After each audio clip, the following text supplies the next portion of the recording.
फोंटेनल्स of skull discuss करेंगे। तो हम ऑलरेडी क्रेनियल बोन्स के बारे में डिस्कस कर रहा था। उसमें हमने frontal bone, parietal bone, occipital bone, temporal bone, sphenoid bone, ethmoid bone, ये सब हमने डिस्कस किया था। अब क्रेनियल बोन्स के बीच में दो, तीन या उससे अधिक जहाँ पे हड्डी एक साथ आके मिलते हैं, उस कॉर्नर, उस जंक्शन में fontanelles बनते हैं। So fontanelles are formed at the sites where two, three or more bones meet, and they are membranous areas। ये ऐसे membranous areas रहते हैं। तो आप यहाँ पे इस डायग्राम में देख सकते हैं, यहाँ पे इस एरिया को fontanel कहते हैं। यहाँ पे देख सकते हैं, ये भी एक fontanel है। तो यहाँ पे एक right frontal bone, left frontal bone, ये right parietal bone, left parietal bone, ये चार जो हड्डी है यहाँ पे मीट करते हैं, तो उनकी जंक्शन है। तो इस एरिया को fontanel कहते हैं।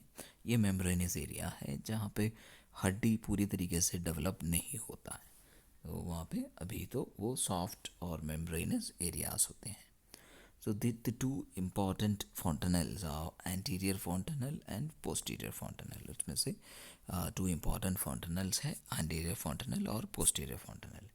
ये फीटल स्कल में या इन्फेंट के स्कल में देखने को मिल सकता है। तो ये एंटीरियर fontanelle है। तो ये जो पीछे है जो पोस्टीरियर fontanelle है। एंटीरियर fontanelle और posterior fontanelle two important fontanelles है। और भी fontanelles है, लेकिन उसमें से इम्पॉर्टेंट है, लार्जर fontanelles है, वो ये दो है। तो एंटीरियर fontanelle देखते हैं। एंटीरियर fontanelle एक डायमंड शेप्ड मेम्ब्रेनस स्ट्रक्चर है, डायमंड शेप्ड है। अब यहाँ पे देखें तो ये लगभग एक रफली डायमंड शेप्ड है। तो डायमंड शेप्ड स्ट्रक्चर है, मेम्ब्रेनस स्ट्रक्चर है, formed at the junction of frontal suture, coronal suture and sagittal suture।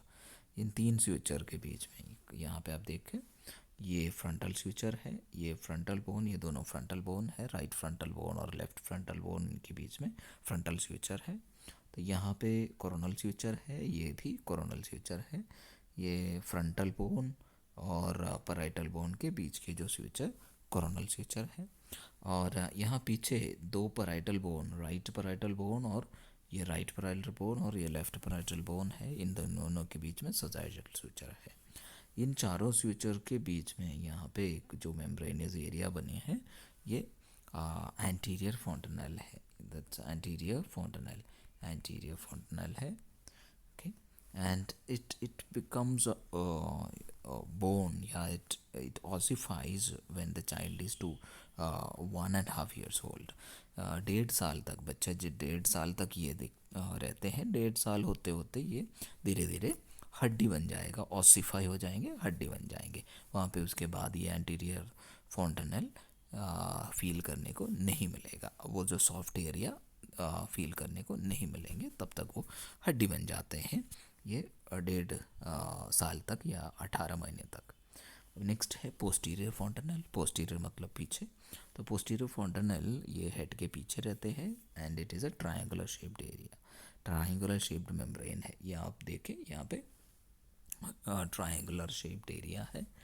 Okay, and ये triangular shaped membranous structure है and is formed at the junction of sagittal suture and lambdoidal suture। sagittal suture और lambdoidal suture के junction में है। ये यहाँ पे sagittal suture है और ये जो suture है ये lambdoidal suture, ये भी lambdoidal suture है।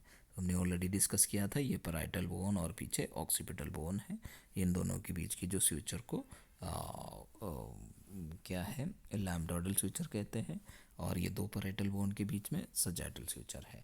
इन suturers के बीच में या यहाँ पे जो ट्रायंगुलर शेप्ड मेम्ब्रेनस एरिया जो है, जिसको पोस्टीरियर fontanelle कहते हैं, वो एंटीरियर fontanelle के कंपैरिजन में ये पोस्टीरियर fontanelle छोटा रहता है।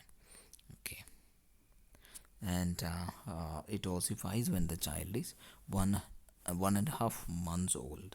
1.5 महीने तक ये जो पोस्टीरियर fontanelle है वो ossify हो जाएगा, बंद हो जाएंगे, क्लोज हो जाएंगे और वो हड्डी बन जाएंगे।